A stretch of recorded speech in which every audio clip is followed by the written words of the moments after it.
vocês estão bem, né?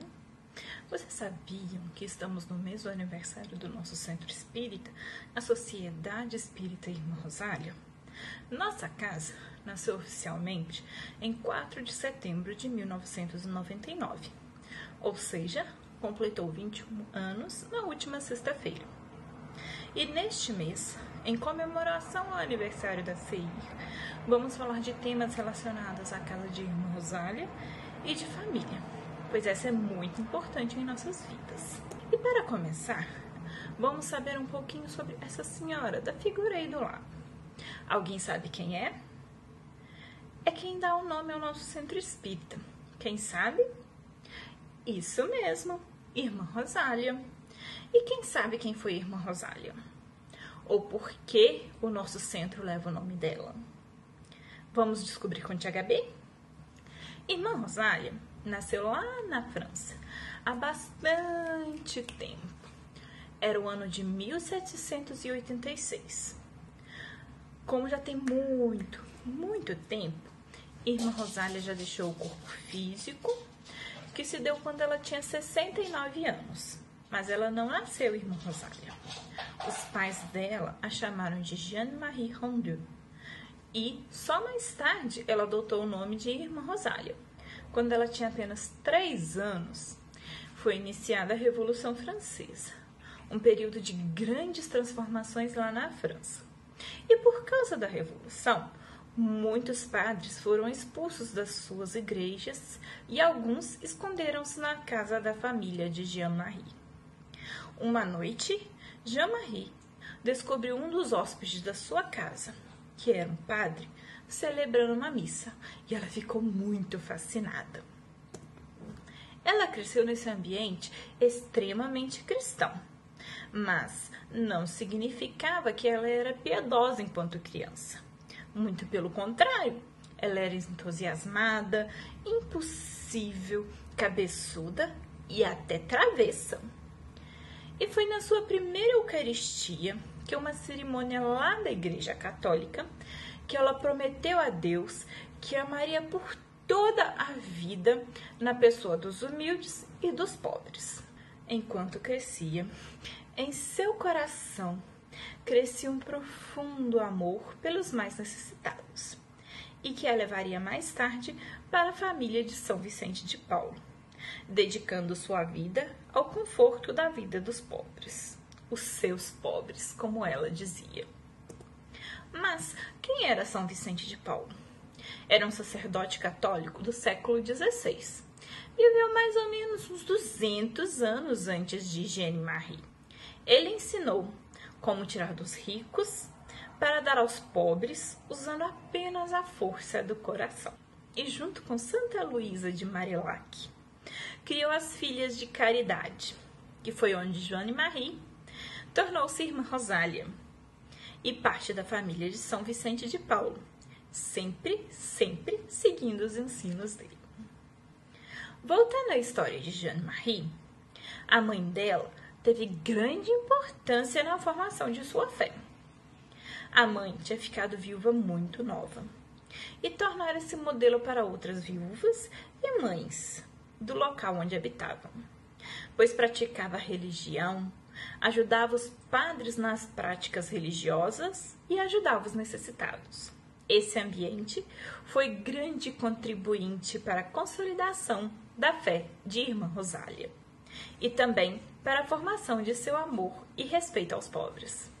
Quando tinha cerca de 14 anos, Jeanne-Marie saiu de casa para estudar em um internato. E apesar de seu carinho e admiração por seus professores, ela se sentiu chamada a servir a Deus e as pessoas pobres. E foi nessa época que ela conheceu o trabalho das Filhas de Caridade, sentindo-se atraída ao serviço aos pobres.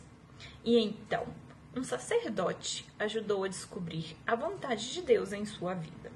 Ela passou um tempo em outro internato, onde a educação era voltada para a educação doméstica, ou seja, as moças eram preparadas para serem esposas e mães.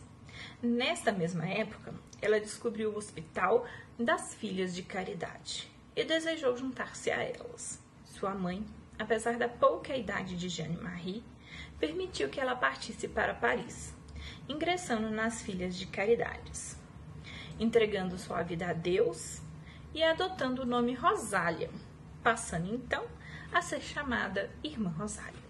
Ela foi enviada para servir pelas Filhas da Caridade em um dos bairros mais pobres de Paris. Lá, a pobreza era encontrada em todas as suas formas, material, psicológica e espiritual. As casas eram estragadas, úmidas, as ruas eram estreitas e precárias, com riachos de lama correndo por elas. Irmã Rosália fez seu aprendizado acompanhando as irmãs em visitas aos doentes e aos carentes. Nestes momentos, ela ensinava catecismo e leitura para as meninas. Irmã Rosália sempre considerava que a maneira de auxiliar seus pobres, como ela chamava, era mais importante do que o auxílio em si. Ela dizia: um dos melhores meios de fazer o bem para os pobres é mostrando-lhes respeito e consideração. E encontrava força em dizeres de São Vicente de Paulo: ide e visitais aos pobres 10 vezes ao dia, e 10 vezes ao dia encontrarás a Deus. Entrareis em suas casas pobres, mas lá encontrareis a Deus. E assim foi sua vida, uma vida de oração intensa. Ela vivia continuamente na presença de Deus.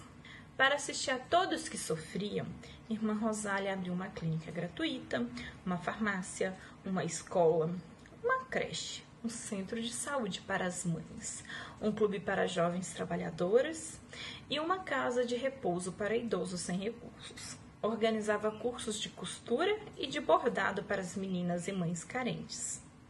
Logo, toda uma rede de serviços de caridade seria estabelecida para combater a pobreza. Não faltava trabalho em sua paróquia. Houve epidemias de cóleras e Irmã Rosália demonstrava dedicação com os doentes e com os mortos, sendo vista muitas vezes comendo ao lado daqueles que estavam muito doentes ou acompanhando pelas ruas os que haviam morrido da doença. Houve conflitos entre as classes trabalhadora e a elite. E Irmã Rosália subia as barricadas para tentar ajudar os combatentes feridos. Sem qualquer receio, ela arriscava sua vida nesses confrontos. Sua coragem e senso de liberdade rendia a admiração de todos. Irmã Rosália sempre teve a saúde frágil, mas pouco se permitia descansar para superar a fadiga ou a febre.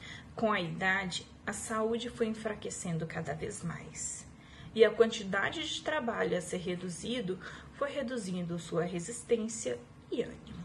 Ela voltou para o plano espiritual em 7 de fevereiro de 1856, depois de uma grave doença. Mas por que Irmã Rosália é quem dá nome ao nosso centro espírita? Pela afinidade que o grupo sempre teve com a inspiradora mensagem A Caridade Material e a Caridade Moral, de autoria de Irmã Rosália, e pela predileção pelas rosas amarelas, que sempre que oportuno eram a ornamentação escolhida para singelamente colorir e alegrar os momentos de estudo, trabalho ou confraternização. A sair, tem desde sua fundação como posto de assistência o nome de Irmã Rosália por identidade, a rosa amarela por símbolo e, sobretudo, Deus, Cristo e Caridade como tema e roteiro seguro para suas diversas atividades. E aí, crianças, gostaram de conhecer a história de Irmã Rosália?